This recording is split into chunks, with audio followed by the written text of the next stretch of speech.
हे बघा मासे आणले, मासे साफ केले. आता कांदा कापला, कोथिंबीर कापली.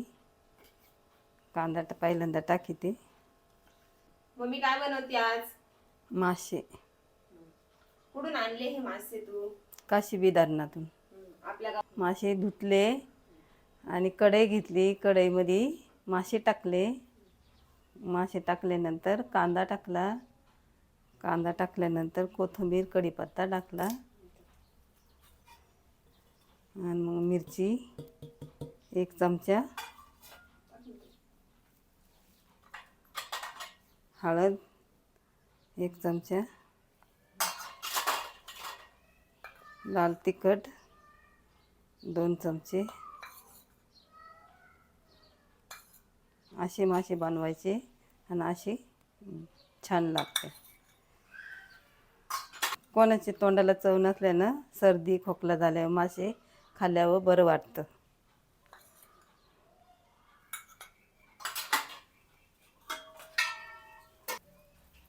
तीन उबळ्या मासे हलवून घ्यायचे, मिक्स करायचे. त्यांना सगळं माल मसाला भिनला पाहिजे.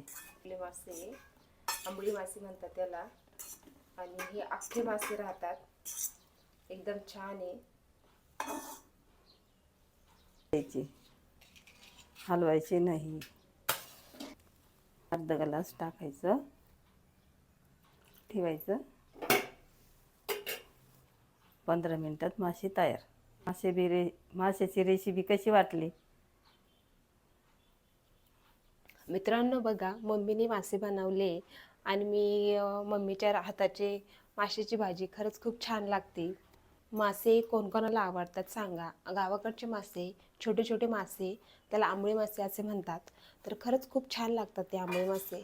आणि आमच्या घरामध्ये जास्त करून नॉनव्हेज कोणी खात नाही, नाही का. तर मग मासे बनवले. दारावरती मासे आले होते, असं नाही का बाजारातून विकत आणले ते मासे. दारावरती मासे आले होते म्हणून ते मासे घेतले. आणि आत्ता ते मम्मीने स्वच्छ पाण्याने, अगदी स्वच्छ पाण्याने ते मासे धुतले. धुतल्याच्या नंतर त्यातली जी पोटातली जी घाण असते ना ती काढली. मग तुम्हाला मम्मीने सांगितलंच असेल का काय काय लागलं त्या साहित्य. तर तुम्ही नक्की ती रेसिपी करून बघा, तुम्हाला सर्वांना खूप आवडेल. तर आत्ता आपण बारीक गॅसवरती ठेवली ती भाजी आणि 10-15 मिनटात ना ग मम्मी? 15 मिनटामध्ये ती बारीक गॅसवरती भाजी ठेवायची आणि घडोघडी असं सारखं सारखं ते झाकण उलटायचं नाही, काढायचं नाही आणि हलवायचं नाही. मग ते मासे आपले तुटल्या जातात आणि तुटलेले मासे चांगले नाही लागते. म्हणून बघा. आणि आता 6:30 वाजत आले. पप्पांना पण जायचं आहे कामावरती, त्यामुळे आता पप्पांचा टिफिन वगैरे भरायचं काम चालेल. आणि मग मासे झाल्यावर मग मी तुम्हाला दाखवलं. आता तोपर्यंत माझी मम्मी नाही कोणती भाकर करते, नागल्याची भाकर मस्तपैकी करणार आहे. तर तुम्हाला दाखवते.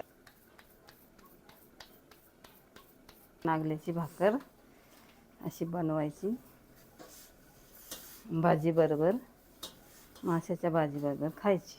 दुसरी लगेच बनवते. भाकर अशी राहते.